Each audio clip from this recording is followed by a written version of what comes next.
Hi, how are you? Sanjeev Baba, kemon achen? Hello, I can hear you. Okay, good. So this is a session where I want all the young students to line up the questions to ask Sanjeev. He's in the Prime Minister's Advisory Council. He's a young, I think probably, are you the youngest member in the Advisory Council, Sanjeev? No, Shamika is now the youngest. I was the youngest till she joined 6 So months he ago. was the youngest. He's still, okay, he's still young. Okay. So today's topic is India's place in the global world and what are the challenges. So first, let's go global, Sanjeev. Give us a snapshot of where you see India. I mean, beyond the rhetoric, give us some granular details as to why India is the flavor of the season. Beyond the infra spend, the capex and stuff, we can come to that later. But why is India the flavor of the season for global investors? Why are we getting into the, we are into the JP Morgan index. We probably next month, we'll get into the Bloomberg index. The foreign inflows, FDI, what is the story? Give the students a picture of how India is being looked at. Okay, I'll give you a very quick flavor, but I do want to talk about education because yours is an education This related. is education, Sanjeev. You are educating them. No. I think there is something interesting to be said about the specific area of education. Okay. So I'll come to that, but I'll answer your question very quickly. See, the point is, India is now generating levels of growth which are significantly higher than those of virtually any other part of the world. So we, this year, despite the fact that the world's growth is tottering, we are generating about 7% GDP growth. And in 18 months' time, we'll go past Germany. And another 18 months' time, we'll go past Japan to become the world's third largest economy in dollar terms. We already are the third largest economy in PPP terms. So we are already a reasonable player and a serious player and growing reasonably fast. More importantly, we are doing this without macroeconomic stresses that very often come with these kinds of high growth rates, especially when you are outpacing the rest of the world. So we have done this without our banking system blowing up. In fact, our banking system is in rude health compared to where it was 5 years ago. Our inflation is not spiraling out. In fact, even during the spike of 21-22, our inflation was actually below that of many advanced countries. Our foreign exchange reserves is comfortable at about $620 billion. Our current account deficit did not blow up despite the recent spike in oil prices, although that has also come off. So our current account is in fact more than comfortable now. And there is FDI coming in. So all the pieces that you would expect are in place. High growth in relative and absolute terms without overheating of the economy. And all of this with no help from the rest of the world. Our services exports are still growing, but the merchandise exports over the last year have barely grown. So we are generating all of this domestically. If we had a world that was growing like it was in, say, the first decade of this century, then we would be easily and comfortably doing 8-9% GDP growth. In fact, if we do get another patch of good growth in the rest of the world, the economic machine we have created will easily do 8% plus growth. Okay, so that is why people are excited about it. So that's the, I mean, whether the world grows at 3 or 4 or 5 is not really under our control. I mean, we can contribute what we can contribute. But let me just sort of go vocal on the local. So the guys in the companies listed on the stock exchange have been grumbling about consumption at the lower end of the segment, the entry segments. The youngsters here are being told that unemployment is an issue. When you look at the GDP figure, we are growing at 7.3%, but private consumption is only at 4.4, 4.2. The argument that it is a capex-led growth and consumption will follow. How do you explain this to people in an election year where all of these pocketbook issues will play out? See, I'm not in the business of explaining things to or winning elections. For me, I will make this case irrespective of the year we are in. Mm-hmm. So the point is very simple. We are now tipped over into an investment-led growth cycle. This is exactly the kind of supply side led growth we have been trying to do for years. And this is the only kind of growth that sustains itself. Consumption led growth never sustains itself. There is no example in history of any country rapidly industrializing itself over any length of time using consumption led growth. The key dynamic of growth is always investment led, and if you're lucky, also export driven. We don't have the export part of it right now, but the investment part of it is triggering. Now, if you are driving growth using investment, then you need your savings to support it. So you need your savings rate to actually go up. So ironically, if you have this kind of a growth dynamic, do not expect consumption to keep up with it. This is what China did in the last 30 years. You want Chinese style growth? Well, you will get it with investment, not consumption. Before that, Japan did it. Before that, Germany and the reconstruction of Europe happened in exactly the same way. And the US of the first half of the 20th century did the same thing. And Britain of the 19th century did the same thing. So we are not doing anything unique. So if you try to have consumption and investment at the same time, all you will achieve is actually your current account deficit blowing up on you. So when we say Amrit Kal and the next 25 years of growth, the only way you will get it is with investment rates being driven, with supply rates going up, with this savings rate in the country also going up, which is what will happen, which is the reason why you need a clean banking system. And we took such a lot of trouble cleaning up the banking system because essentially this dynamic of growth is about savings getting sucked up by the financial system, reallocated out to infrastructure, industry, all other kinds of investment. This is the dynamic of growth. There is no other known way of generating long-term growth.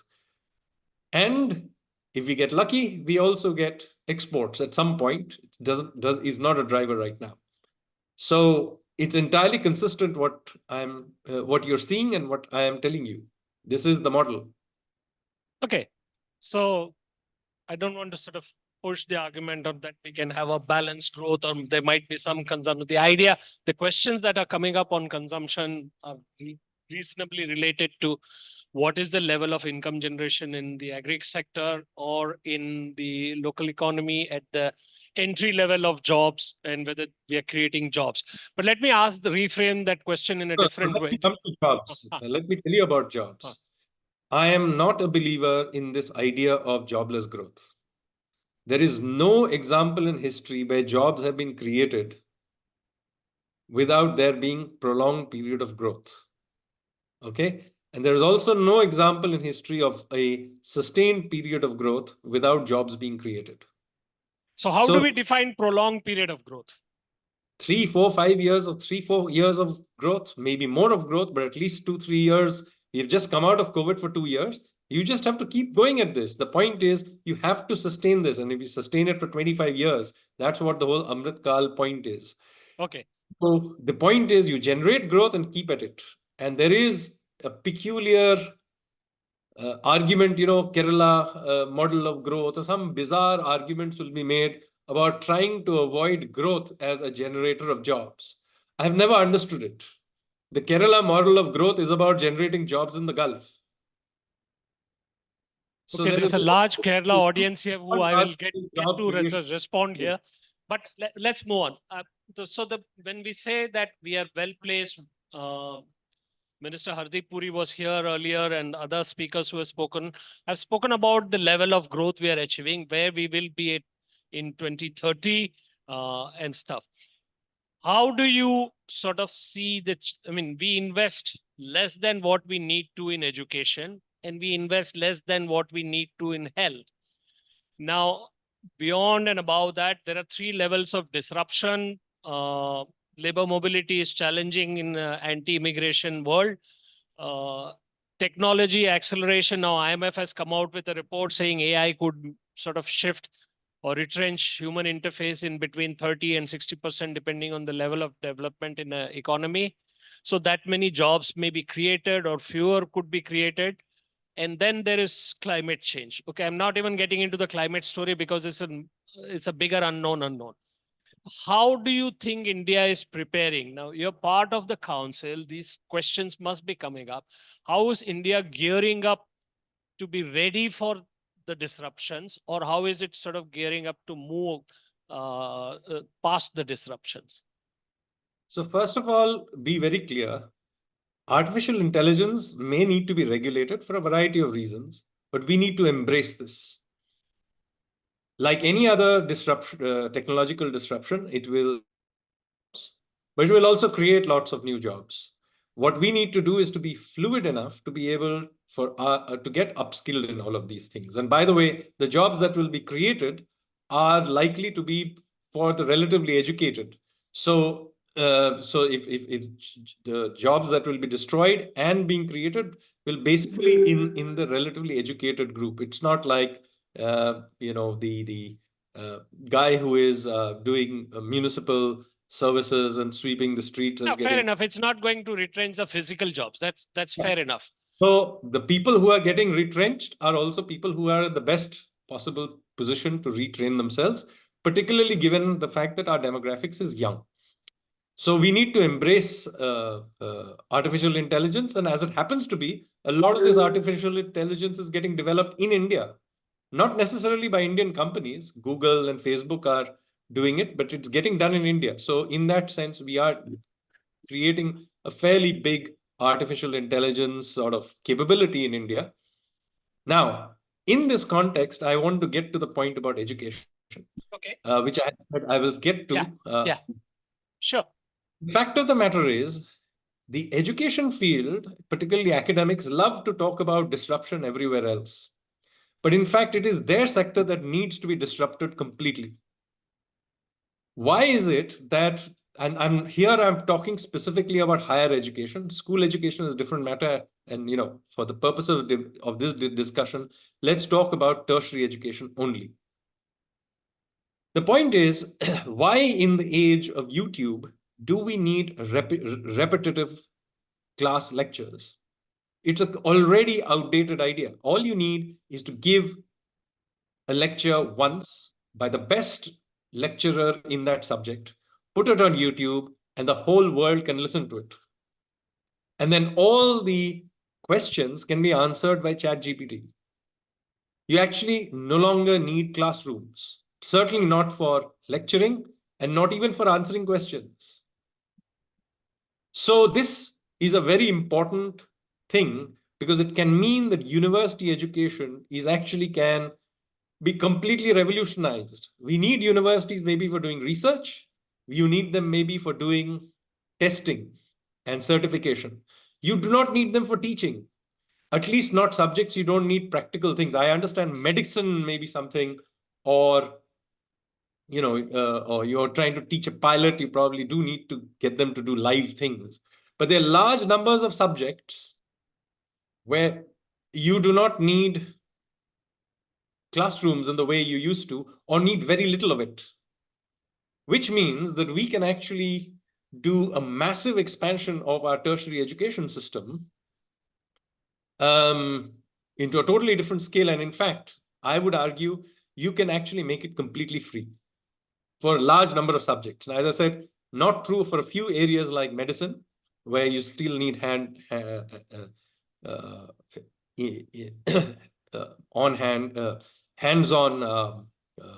experience. So, like, 1 second.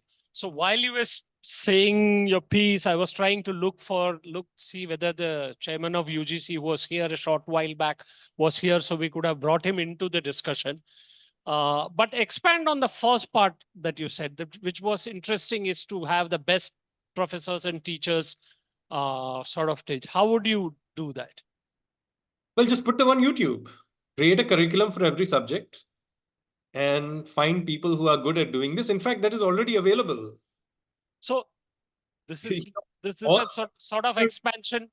It's a sort of expansion of the Khan Academy idea, but No, it exists on YouTube if you know where to look for it. If you go to universities, they know where in the world. It doesn't even have to be Indian. If there is some professor in Harvard who teaches a subject well, his lectures are online and all the kids in the world are watching it. No, I get that. Like the Sandal lectures on law and all, we know that. What I'm saying, how will you situate this in? Because what you're saying is an interesting thought. You get the best teachers to teach in schools. It could be available anytime. You could do away with a lot of the brick and mortar structures. You could sort of have a way of certifying those things. I mean, there will be limitations to it. I don't know how you learn lab stuff and natural sciences. I don't know. I mean, those things are Yeah. doable. Even labs, by the way, once you get rid of all these lectures, you can hire a lab. I know I can hire time on IIT lab on Friday morning from 8 to 10 o'clock to do my experiments and go home. Or Okay. I So, mean, why do you need to spend 4 years in the campus? so you said that this could be a substitute and not a supplementary idea. Yeah, it's a substitute. That's what I'm arguing. This idea that you need to go to university for 4 years and hang around for what you can do on YouTube is ridiculous, because all the students, by the way, the only reason they're attending class is because they have to do attendance. Ask any of them who want to attend, they don't. And you said that this could be the end output of this could be a certification exam or just a certification. No, you have an exam or testing system of some sort. If I Mm-hmm. pass, how I do it is my problem. After all, that is how it used to be till very recently. And you don't have to come to campus, you don't even have to visit anything. If I can pass the test online from anywhere on the planet, you give me a certificate. I just need to prove that I understand what is being done. That's all. What you are teaching me, right? If I can prove to you that I have understood it and I can pass the test that you are anyway going to use to test me, today also you do it. Why do I have to attend classes? Now, once you get rid of this classes business out of the window, it radically makes education cheap. You don't need hostels. Don't need getting, large numbers of lecturers, lecture halls. All of this can be gotten rid of. And the same IIT campus, Delhi University campus, whatever it is, can pump through, multiples of the numbers of students, because essentially you can ask them for maybe once a year to come in for 3 months to create the sense of a class or whatever. And for those things that cannot be sort of done online, and you do them, there they can come and do a few projects, get to know each other, network, whatever it is they want to do. But you can do it, each batch comes in for 3 years, 3 months every year. That means suddenly instead of one batch, you have 4 batches using the same campus. Okay, so this is interesting. I'm like interested in this because maybe 20 years back I had once, when the school teacher absence problems and the school teachers missing teachers problem was there in all the primary schools in the districts, I had said that why not just record the damn classes with the best President's Award winning teachers and give the CDs and all. And then I discovered, of course, that a number of schools didn't have electricity and fewer of them had computers. But this is now we have shifted 20 years forward. So I have two questions for you. Have you spoken about this? Is this like an active play? Have you written about this?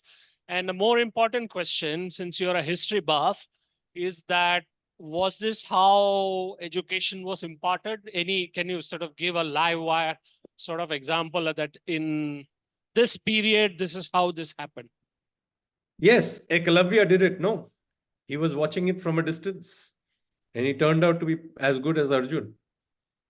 So the point I'm making to you is that you can learn from a distance. There are many ways of doing it, and the fact that it wasn't done in the past is anyway neither here nor there. Most of even the Zoom call I'm doing was not done in the past. So technology enables various things, and we should be able to use them. By the way, this idea that somehow you need to come to class and do well is a ridiculous idea. No, it's a Till, radical. No, your no, idea no, is a wait. radical idea. It's good. It's nothing even radical. I'm myself the product of it. I survived through school by not paying attention to the teacher. I survived through Shriram College by not attending any class. And I survived through Oxford by, yes, attending the Sanjeev, tutorials, but again, So I don't know if this is what we want to encourage the young students here to do by bunking class and all. No, but the point is, I passed the exams. I Okay. topped many of them. But no, So fair enough. I'm telling you, Fair enough. you ask any, if Bill Gates can become the greatest technologist of our generation and dropping out, Zuckerberg dropped out of college and became a billionaire. So the point I'm making to you is, we are unnecessarily forcing people to attend class in this technological age. Why? Okay. Okay. So I'm going to sort of give 5 minutes for questions. Anybody with questions, please put up your hand. Yes, blue shirt there. Hi, sir. Am I audible? Yeah. Myself, Srihari from Shastra University. Since he just talk about distance educations, even now we have many. It's not so much popular, but still it is prevailing for graduations and post graduations where people take it from distance. But when it comes to employment or any job, sitting in a job interview, few recruiters prefer students going to the colleges than of distances. So if a person who wants to skip the college and learns everything from the place where he is through YouTubes or various online courses, yet even though he has all those capacity and capabilities of a normal student, he may not have a equal job opportunity just because he haven't attended college. So how would you answer this challenge? So this is where I want to actually need the intervention. This old style idea has to go out of the window. We need a culture change, and that is what I'm arguing for. If I have got the certification, however I got it is my problem. Right? The employer should, in fact, only care about this. And in fact, worldwide, this is changing. We need to change this in India. Go and ask Google, go and ask, Elon Musk. All of these people are already talking about the fact that they actually prefer having people who have not even been to university but are bright. So they are creating their own testing systems, by the way. Okay. So one of the purposes of my coming to this conference is to try and get people to get out of this hang up about attending classes. In fact, class attendance wasn't even thought to be a particularly important thing till the 90s. I'm telling you, I'm myself the product of not attending classes. And I still topped my college. So you don't need to attend classes. Why are you forcing? If you are such a great lecturer, kids will come to your class. This is a form of license permit, Raj, that you force students to come to class. Okay, Sanjeev, we'll take two more.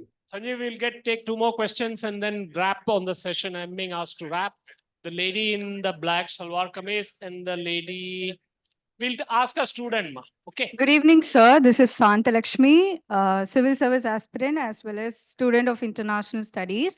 My question is, we are aiming for the 5 trillion economy and many more things. And what about the inequality, sir?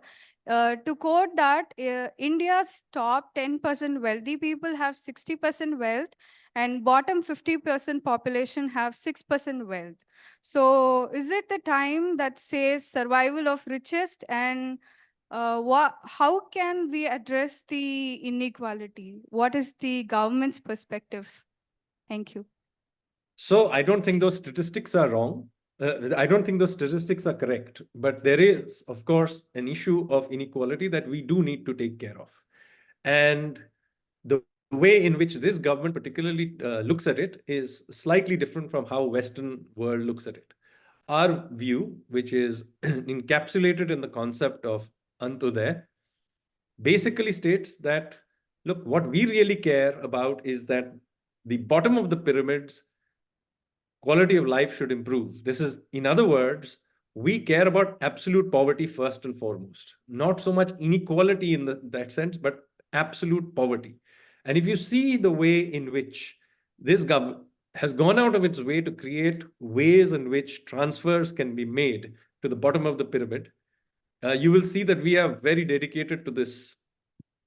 So, for example, look at DBT, Jam Trinity, the toilet building scheme, the Prime Minister's Awas Yojana, the Ujala scheme. These are direct interventions to try and improve the quality of life at the bottom of the pyramid. Similarly, a huge amount of infrastructure is being built because it's not just about the pyramid as in social pyramid. There's also the geographical pyramid, that the eastern half of the country, for example, is much poorer than the western half of the country. Why is that the case? Well, one of the reasons is that the infrastructure there was not good enough. And so look at the huge rollout of physical infrastructure you're seeing that all over the country, but special emphasis, for example, in the Northeast. For the first time, the Northeast is getting serious infrastructure built. You just saw the building of a temple in Ayodhya, but it also came with an international airport, huge amounts of other infrastructure, hotels, all kinds of things. That's Eastern UP, one of the poorest parts of the country. You had a similar expansion in Varanasi, also in Eastern UP. So the point I'm making is both in terms of social hierarchy of poverty as well as geographical distribution of poverty, we take this issue of Antyodaya very seriously and believe in direct interventions in trying to alleviate it. Yes. Good evening, sir. So I have a follow-up. I'm sorry. Introduce yourself. My name is Lakshita. I'm from MOP Vaishnav College. So my question is more of a follow-up to your opinion. So you stated that, it's not important to attend classes. I mean, from where you get and you just pass. But the cost that you're talking about in relation to education is an income for teachers. It's an income for those, publishing books, printing books. Secondly, if you pump out 4 batches instead of 1 in a year, the unemployment rate will increase because the jobs are limited in relation to the graduates coming out. And thirdly, then everyone would like to retire at the age of 40 because they've worked for 20 or 30 years already. So what can be the counter to to these cons that have been mentioned in your idea given? So this is a classic example of the fallacy of composition. There is no limits in the number of jobs in the world. It's just like saying that, because of technological changes, jobs will go. The purpose of the teacher's profession is to provide skills to the next generation, not to create jobs for the teachers. Similarly, those who are writing books like myself, write books not in order to educate people or get them to read better books or give them knowledge. We are not doing it necessarily to make money. It's good to make money, but nothing wrong with that. But the fact of the matter is, the real purpose of academia is to create skills. And once we have created skills, there will be an expansion in the skilled labor market.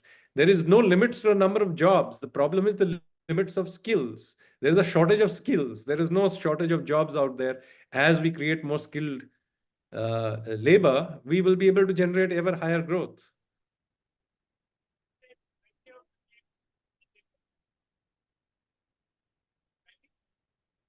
I can't hear what is being said. I said, I'll wrap the session here, but are you going to write about this idea?